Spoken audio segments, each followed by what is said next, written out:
श्यामदेवी प्रसन्ने नमः। ओम शांति शांति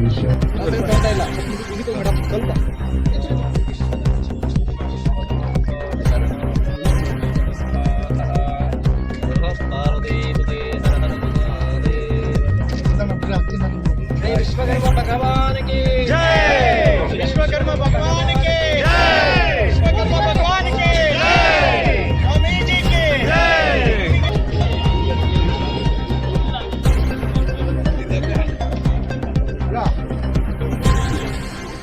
ಈ ಕಾರ್ಯಕ್ರಮದಲ್ಲಿ ನಮ್ಮ ತಾಲೂಕು ಅಧ್ಯಕ್ಷರಾಗಿರುವಂತಹ ಶ್ರೀಯುತ ಯೋಗೇಶ್ ಸರ್ ಅವರು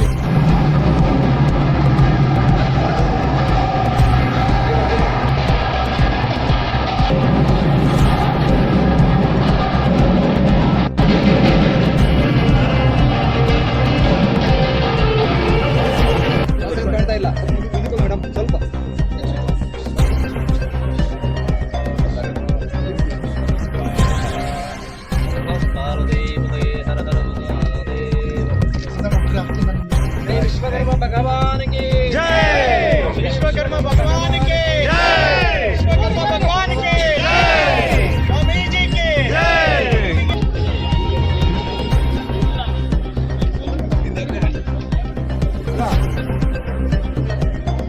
ಈ ಕಾರ್ಯಕ್ರಮದಲ್ಲಿ ನಮ್ಮ ತಾಲೂಕು ಅಧ್ಯಕ್ಷರಾಗಿರುವಂತಹ ಶ್ರೀಯುತ ಯೋಗೇಶ್ ಸರ್ ಅವರು ಎಲ್ಲ ಇಡೀ ಮನುಕುಲಕ್ಕೆ ತಮ್ಮ ಸೇವೆಯನ್ನು ಸಲ್ಲಿಸಿದಂತಾವು. ಲೋಕಾನುಗ್ರಹಕಾರಕಂ ಸ್ಯಾತ್ ಪಂಚವಿಧಂ ಅಯೋಧಾರಸ್ತಥಾ ತಾಮ್ರಂ ಪಾಷಾಣಂ ಸ್ವರ್ಣಮೇವಚ ಅಂತ 5 ವೃತ್ತಿಗಳು. ಎಲ್ಲ ಸಮುದಾಯಗಳಿಗೆ ಒಂದೊಂದು ವೃತ್ತಿ ಇದೆ. 5 ವೃತ್ತಿಗಳಿದ್ದಾವೆ. ಕಬ್ಬಿಣದ ವೃತ್ತಿ, ಮರದ ಕೆಲಸದ ವೃತ್ತಿ, ಶಿಲ್ಪ, ಕಂಚಿನಿಂದ ವಿಗ್ರಹಗಳನ್ನು ನಿರ್ಮಾಣ ಮಾಡ್ತಕ್ಕಂಥ ಶಿಲ್ಪ, ಕಲ್ಲಿನಿಂದ ವಿಗ್ರಹಗಳನ್ನ ದೇವಾಲಯಗಳನ್ನು ಮಾಡ್ತಕ್ಕಂಥ ಶಿಲ್ಪ, ಹೀಗೆ ಪಂಚಶಿಲ್ಪಗಳನ್ನ ಇಟ್ಕೊಂಡು ಇಡೀ ಜಗತ್ತಿನಾದ್ಯಂತ ಸೇವೆಯನ್ನು ಮಾಡಿದಂತಾವು.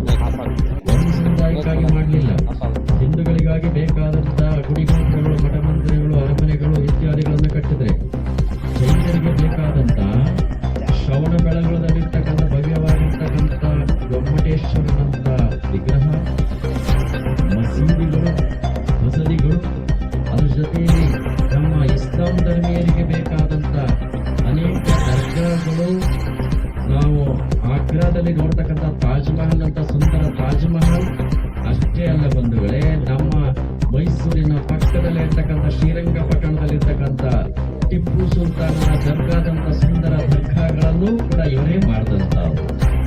ಅಷ್ಟೇ ಅಲ್ಲ, ಕ್ರೈಸ್ತರಿಗೆ ಬೇಕಾದಂತ ಅನೇಕ ಚರ್ಚುಗಳನ್ನು ಕಟ್ಟಿದ್ದಾರೆ. ಮೈಸೂರಿನಲ್ಲಿ ಅತ್ಯಂತ ಸಾಂಸ್ಕೃತಿಕ ಕೇಂದ್ರವಾಗಿರ್ತಕ್ಕಂಥ ಮೈಸೂರಿನಲ್ಲಿರ್ತಕ್ಕಂಥ ಸೆಂಟ್ ಫಿಲಾಮಿನಾ ಚರ್ಚ್ ಅನ್ನೋ ಚರ್ಚ್ ಅನ್ನು ಕೂಡ ವಿಶ್ವಕರ್ಮರೇ ನಿರ್ಮಾಣ ಮಾಡಿರ್ತಕ್ಕಂಥದ್ದು ಬಂಧುಗಳೇ. ಅಷ್ಟೇ ಅಲ್ಲ, ಬೌದ್ಧರಿಗೆ ಬೇಕಾದಂತ ಬುದ್ಧ ವಿಹಾರಗಳು, ಅಜಂತ ಎಲ್ಲೂರ, ನೀವು ಉತ್ತರ ಭಾರತದಲ್ಲಿ ಹೋಗಿ ನೋಡಿದ್ರೆ ಅಲ್ಲಿ ಆ ಬುದ್ಧನ ಗುಹೆಗಳು, ಗುಹಾಂತರ ದೇವಾಲಯಗಳಿದ್ದಾವೆ, ಬುದ್ಧನ ಸುಂದರ ಪ್ರತಿಮೆಗಳಿದ್ದಾವೆ. ಹಾಗಾಗಿ ಈ ಜಗತ್ತಿನಲ್ಲಿರ್ತಕ್ಕಂಥ ಎಲ್ಲ ಧರ್ಮಗಳಿಗೆ ಬೇಕಾದಂತ ಧಾರ್ಮಿಕ ಕೇಂದ್ರಗಳನ್ನ ನಿರ್ಮಾಣ ಮಾಡಿಕೊಟ್ಟಂತ ಶಿಲ್ಪಿಗಳು ಅಂತ ಅಂದ್ರೆ ವಿಶ್ವಕರ್ಮ ಶಿಲ್ಪಿಗಳು ಅಂತ ಹೇಳಲಿಕ್ಕೆ ಹೆಮ್ಮೆ ಅಂತ ಅನ್ನಿಸ್ಬೋದಲ್ಲ. ಒಂದಿನ ಪ್ರಾಚೀನ ಶಿಲ್ಪಿ, ಇದೇ ನಮ್ಮ ಹಾಸನ ಜಿಲ್ಲೆಯಲ್ಲಿ ಇರ್ತಕ್ಕಂಥ ಬೇಲೂರು ಹಳೆಬೀಡುಗಳನ್ನ ನಿರ್ಮಾಣ ಮಾಡಿದಂತ ಅಮರ ಶಿಲ್ಪಿ ಜಕಣಾಚಾರ್ಯರಿಂದ ಹಿಡಿದು ಇಂದಿನ ಆಧುನಿಕ ಶಿಲ್ಪಿ ಅಯೋಧ್ಯೆಯಲ್ಲಿ ಶ್ರೀರಾಮನ ವಿಗ್ರಹವನ್ನು ನಿರ್ಮಾಣ ಮಾಡಿದಂತ ಅರುಣ್ ಯೋಗಿರಾಜರವರವರೆಗೆ ಅಲ್ಲಿಂದ ಇಲ್ಲಿವರೆಗೆ ಈ ಒಂದು ಸಮುದಾಯದ ಸೇವೆ ಸಲ್ಲುತ್ತಾ ಬಂದಿದೆ. ಇವತ್ತು ಈ ವಿಶ್ವಕರ್ಮ ಮಹೋತ್ಸವವನ್ನು ನಾವು ಆಚರಣೆ ಮಾಡ್ತಾ ಇದ್ದೇವೆ. ಬಹುಶಃ ಇದನ್ನು ಆಚರಣೆ ಮಾಡಲಿಕ್ಕೆ ನಮ್ಮ ಈಗಿರ್ತಕ್ಕಂಥ ನಮ್ಮ ಮಾನ್ಯ ಮುಖ್ಯಮಂತ್ರಿಗಳೇ ಕಾರಣ. ಯಾಕದನ್ನು ಹೇಳ್ತಾ ಇದ್ದೇವೆ ಅಂತ ಅಂದ್ರೆ, ವಿಶ್ವಕರ್ಮ ಮಹೋತ್ಸವದ ಜಯಂತಿಯನ್ನ ಆಚರಣೆ ಮಾಡಲಿಕ್ಕೆ ಆದೇಶ ಮಾಡಿದಂತ ನಮ್ಮ ಮುಖ್ಯಮಂತ್ರಿಗಳು, ಸರ್ಕಾರ ಯಾವ್ದಾದಿದ್ರೆ ಅವತ್ತು ಕಾಂಗ್ರೆಸ್ ಸರ್ಕಾರದ ಸಿದ್ದರಾಮಯ್ಯನವರೇ ಇದನ್ನ ಆದೇಶ ಮಾಡಿ ಸಾರ್ವತ್ರಿಕವಾಗಿ ಆಚರಣೆ ಮಾಡತಕ್ಕಂಥ ವ್ಯವಸ್ಥೆಯನ್ನು ಮಾಡಿಕೊಂಡು, ಅದೇ ರೀತಿಯಾಗಿ ಅಮರ ಶಿಲ್ಪಿ ಜಕಣಾಚಾರ್ಯರ ಒಂದು ಸಂಸ್ಮರಣೋತ್ಸವವೂ ಕೂಡ ನಡೀತಕ್ಕಂಥದ್ದು ಇದರ ಮುಖಾಂತರವೇ. ಅಷ್ಟೇ ಅಲ್ಲ, ವಿಶ್ವಕರ್ಮ ಸಮುದಾಯಗಳ ಅಭಿವೃದ್ಧಿ ನಿಗಮವೂ ಕೂಡ ಅವರಿಂದಲೇ ಆಗಿತ್ತು.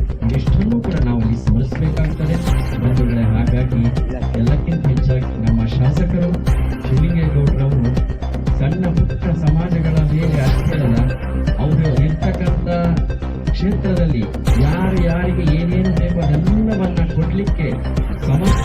ಇರ್ತಕ್ಕಂಥ ಒಬ್ಬ ನಾಯಕ ಶಾಸಕರು ಯಾವ್ದಾದ್ರೂ ಒಂದು ತಾಲೂಕಿನಲ್ಲಿ ಇದ್ರೆ ಅದು ನಮ್ಮ ಅರಸೀಕೆರೆಯ ತಾಲೂಕಿನ ಶಿವಲಿಂಗೇಗೌಡರು ಶಾಸಕರು ಅಂತ ಹೇಳಿ ಬಹಳ ಹೆಮ್ಮೆ ಅಂತ ಅನಿಸ್ತದೆ.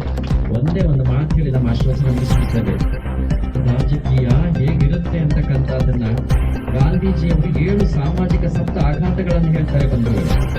ಹುದುಗೆ ಇಲ್ಲದ ಸಂಪತ್ತು, ತತ್ವರಹಿತ ರಾಜಕೀಯ, ನೀತಿ ವಿಹೀನ ವಾಣಿಜ್ಯ, ಶೀಲ ಇಲ್ಲದ ಶಿಕ್ಷಣ, ಆತ್ಮಸಾಕ್ಷಿ ರಹಿತ ಭೋಗ, ಮಾನವತಾ ಶೂನ್ಯ ವಿಜ್ಞಾನ, ತ್ಯಾಗ ಇಲ್ಲದ ಪೂಜೆ. 7 ಅಂಶಗಳನ್ನು ಹೇಳ್ತಾರೆ.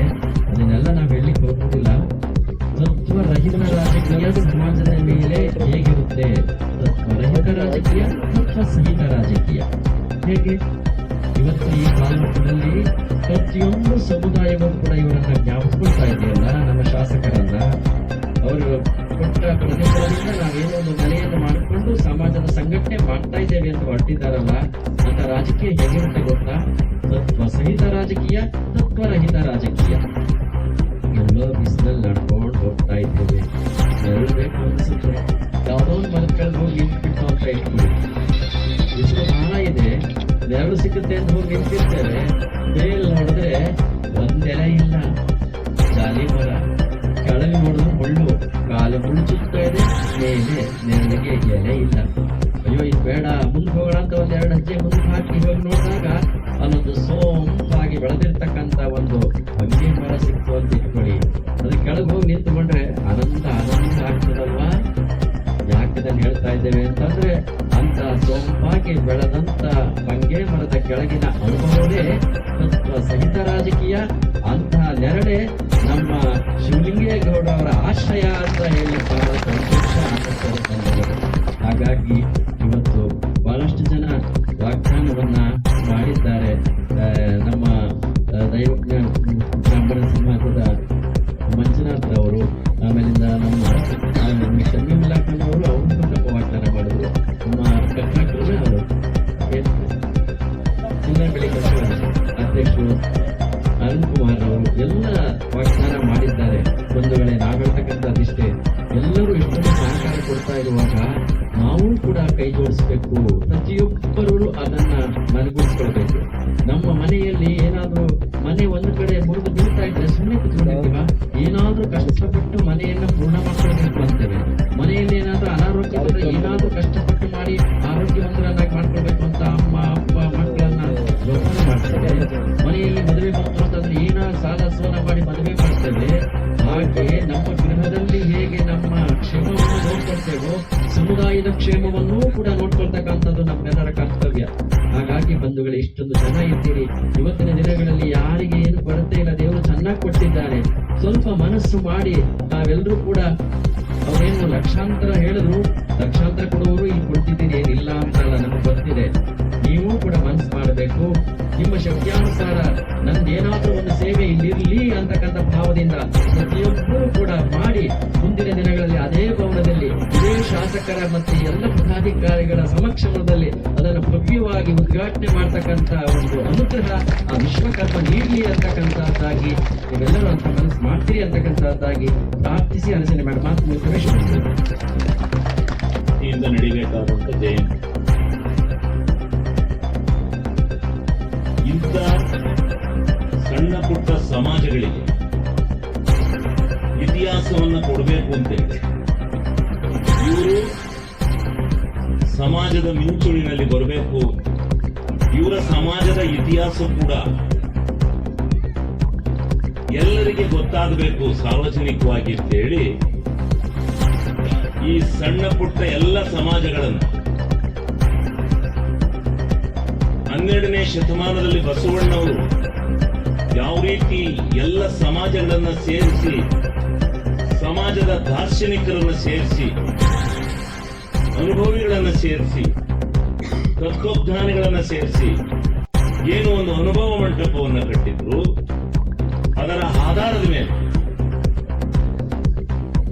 ಕಳೆದ ಸಾರಿ ಮುಖ್ಯಮಂತ್ರಿಗಳಾಗಿದ್ದಂತಹ ಸಂದರ್ಭದಲ್ಲಿ ಈ ರಾಜ್ಯದ ಮುಖ್ಯಮಂತ್ರಿಗಳಾದಂತಹ ಸಿದ್ದರಾಮಣ್ಣವರು, ಈಗಿನ ಮುಖ್ಯಮಂತ್ರಿಗಳು, ಈ ಸಮಾಜದ ಇತಿಹಾಸ ಗೊತ್ತಾಗಬೇಕು, ಇವರ ಒಂದೊಂದು ಸಮಾಜದ ವತಿಯಿಂದ ಆ ಸಮಾಜದ ಅಲ್ಲಿ ಯಾರು ಆ ಸಮಾಜದ ಒಂದು ಉನ್ನತ ಸ್ಥಾನದಲ್ಲಿರ್ತಾರೆ ಅಂತವರ ಹೆಸರಿನಲ್ಲಿ ಆ ಸಮಾಜದ ಹೆಸರಿನಲ್ಲಿ ಒಂದು ಜಯಂತಿಯನ್ನು ಆಚರಣೆ ಮಾಡಬೇಕು ಅಂತೇಳಿ ಸುಮಾರು 36 ಸಮಾಜಗಳ ಜಯಂತಿಯನ್ನ ಈ ರಾಜ್ಯದಲ್ಲಿ ಆಚರಣೆ ಮಾಡಬೇಕು ಅಂತಕ್ಕಂಥ ನಿರ್ಧಾರವನ್ನ ಸನ್ಮಾನ್ಯ ಸಿದ್ದರಾಮಯ್ಯನವರು ವಿಧಾನಸಭೆಯಲ್ಲಿ ತೆಗೆದುಕೊಂಡ ಪರಿಣಾಮವಾಗಿ ತಾಲೂಕು ಆಡಳಿತದಿಂದ ಇವತ್ತು 36 ಜಯಂತಿಗಳನ್ನ ನಾವು ತಾಲೂಕು ಆಡಳಿತದ ವತಿಯಿಂದ ನಾವು ಆಚರಣೆಯನ್ನು ಮಾಡ್ತಾ ಇದ್ದೀವಿ. ಆಚರಣೆಯನ್ನು ಮಾಡಿಕೊಂಡ್ಮೇಲೆ ನಮ್ಮ ಸರ್ಕಾರ ಬಂದ ಮೇಲೆ ನಾನು ಇದಕ್ಕೆ ಬಹಳ ಹೆಚ್ಚಿನ ಶಾಸಕನಾಗಿದ್ದೆ. ನಾನು ವಿಧಾನಸಭೆಯಲ್ಲಿ ಅವತ್ತು ಸುದೀರ್ಘವಾಗಿ ಸಿದ್ದರಾಮಯ್ಯನವರನ್ನು ಅಭಿನಂದಿಸಿದ್ದೆ. ನಿಜ ಇದು. ಬಸವಣ್ಣವರ ಕಾಲದಲ್ಲಿ ಬಸವಣ್ಣವರು ಏನು ಈ ಸಮಾಜಕ್ಕೆ ಎಲ್ಲ ಸಮಾಜಗಳನ್ನು ಗುರುತಿಸ್ತಕ್ಕಂಥ ದಾರ್ಶನಿಕರನ್ನ ಗುರುತಿಸ್ತಕ್ಕಂಥ ಏನು ಇತಿಹಾಸ ಇದೆ, ಆ ಇತಿಹಾಸ ಮತ್ತೆ ಮರುಕಳಿಸ್ತಾ ಇದೆ. ಅದನ್ನು ನೀವು ಮಾಡ್ತಾ ಇದ್ದೀರಿ.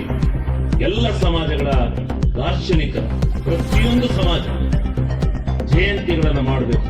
2-3 ಜನ ಏನಾದರೂ ಆ ಸಮಾಜದಲ್ಲಿ ಅನುಭವಿಗಳಿದ್ರೆ ಅವರೇ ಆ ಜಯಂತಿಗಳನ್ನು ಆ ಸಮಾಜದಲ್ಲಿ ಮಾಡಬೇಕಾಗುತ್ತೆ ಅಂತಕ್ಕಂಥ ನಿರ್ಣಯವನ್ನು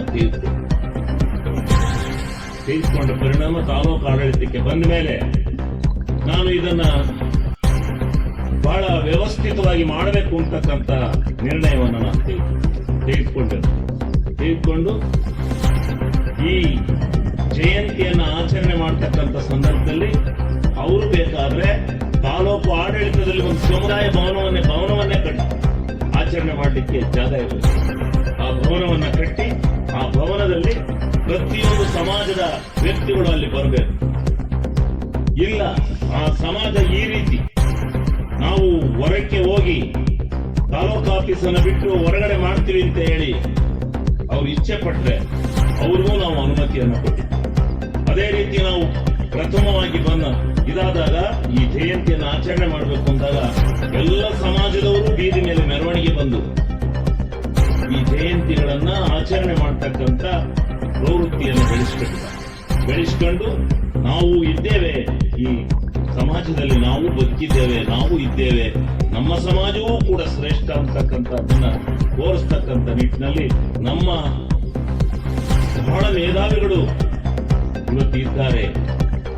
ಅಮರ ಶಿಲ್ಪಿ ಜಕಣಾಚಾರ್ಯವರಂತ ಮಹಾನ್ ಶಿಲ್ಪಿಗಳು ಹುಟ್ಟಿರ್ತಕ್ಕಂಥ ಸಮಾಜ ನಮ್ದು.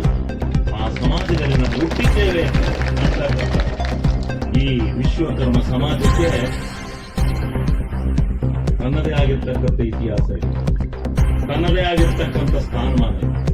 ಇವತ್ತು ಶಿಲ್ಪಿಗಳು, ವಾಸ್ತುಶಿಲ್ಪಿಗಳು, ಅದರಲ್ಲೂ ಶಿಲ್ಪಿಗಳು ಅಂದ್ರೆ ಈ ನಮ್ಮ ಸನಾತನ ಧರ್ಮದಲ್ಲಿ ಇರ್ತಕ್ಕಂಥ ಒಂದು ವ್ಯಕ್ತಿತ್ವ ಬಹಳ ಶ್ರೇಷ್ಠವಾಗಿರ್ತಕ್ಕಂಥದ್ದು. ಅಂತ ಧರ್ಮದಲ್ಲಿ ತಾವೆಲ್ಲ ಜನಿಸಿದಿರಿ, ಅಂತ ಪುಣ್ಯಾತ್ಮರನ್ನ ನೀವು ಪಡೆದಿದ್ದೀರಿ. ಇಡೀ ಯಾವುದೇ ಮುಳುಗಬಹುದು, ಯಾವುದೇ ತೇಲ್ಬಹುದು, ಆದ್ರೆ ನಿಮ್ಮ ಇಂದಿನ ಪುರಾಣದಲ್ಲಿ ಹೇಳಿರ್ತಕ್ಕಂಥ, ಶತಮಾನಗಳಲ್ಲಿ ಹೇಳಿರ್ತಕ್ಕಂಥ ನಿಮ್ಮ ಶಿಲ್ಪಿಗಳ ಹೆಸರಿದವಲ್ಲ, ಅವನ್ನ ಮರಮಾಚಲಿಕ್ಕೆ ಯಾರಿಂದಲೂ ಸಾಧ್ಯ ಇಲ್ಲ. ಹೇಳ್ತಾರೆ ಇವತ್ತಿನ ಇತಿಹಾಸ ಎಂತಿರ್ತದೆ ಹೇಳುತ್ತೆ, ಅದನ್ನು ಬಿಟ್ಟಾಕಿ. ಆದ್ರೆ ನೀವು ಶಿಲ್ಪಿಗಳೇ. ನೀವು ಆ ಒಂದು ಶಿಲ್ಪಿಯನ್ನ, ನಮ್ಮ ಕರ್ನಾಟಕ ರಾಜ್ಯದ, ಭಾರತ ದೇಶದ ಇತಿಹಾಸವನ್ನ ಬ್ರಿಟಿಷ್ನವರು ನಮ್ಮ ಮೇಲೆ ಆಕರ್ಷಣೆ ಯಾಕೆ ಮಾಡ್ಕೊಂಡು ಬಂದ್ರು ಅಂದ್ರೆ ನಿಮ್ಮ ಶಿಲ್ಪಿಗಳಿಗೆ ಆಕರ್ಷಿತರಾಗಿ ಬಂದ್ರು. ಅದನ್ನು ನೋಡ್ತಕ್ಕಂಥ ದೃಷ್ಟಿಯಿಂದ ಬಂದಂತ ಬ್ರಿಟಿಷ್ನವರು ನಮ್ಮನ್ನು ನೇಮಿಸಿದ್ರು. ವ್ಯಾಪಾರ ಅಂತೇಳಿ ಹೇಳ್ತಾರೆ, ವ್ಯಾಪಾರಕ್ಕೋಸ್ಕರ ಬಂದ್ರು. ಅದರ ಜೊತೆಯಲ್ಲಿ ನೀವು ಮಾಡಿದಂತ ಶಿಲ್ಪಿಯ ಕೆಲಸ ಇದೆಯಲ್ಲ, ನೀವು ಕೆತ್ತನೆ ಮಾಡಿದಂತ ಇತಿಹಾಸ ಭಾರತ ದೇಶದಲ್ಲಿ ಅಡಕವಾಗಿದೆಲ್ಲ, ಅದನ್ನ ನೋಡ್ಲಿಕ್ಕೆ ಇವತ್ತು ಲಕ್ಷಾಂತರ ಜನ ಹೊರದೇಶದಿಂದ ಬರ್ತಾ ಇದ್ದಾರೆ. ಅದನ್ನ ಮರಮಾಚಲಿಕ್ಕೆ ಯಾರಿಗಲ್ಲ ಆಗಲ್ಲ. ಅವರು ವಿಶ್ವಕರ್ಮ ಮಾಡಿರ್ತಕ್ಕಂಥ ಅವರು ನಿಮ್ಮ ಪೂರ್ವಜರು, ನಿಮ್ಮ ಕುಲಬಾಂಧವರು ಅಂತಕ್ಕಂಥದ್ದನ್ನ ಮರಮಾಚಲಿಕ್ಕೆ ಯಾರಿಂದಲೂ ಸಾಧ್ಯ ಇಲ್ಲ. ಅಂತ ಕೆಲಸವನ್ನ ನೀವು ಮಾಡಿದ್ದೀರಿ.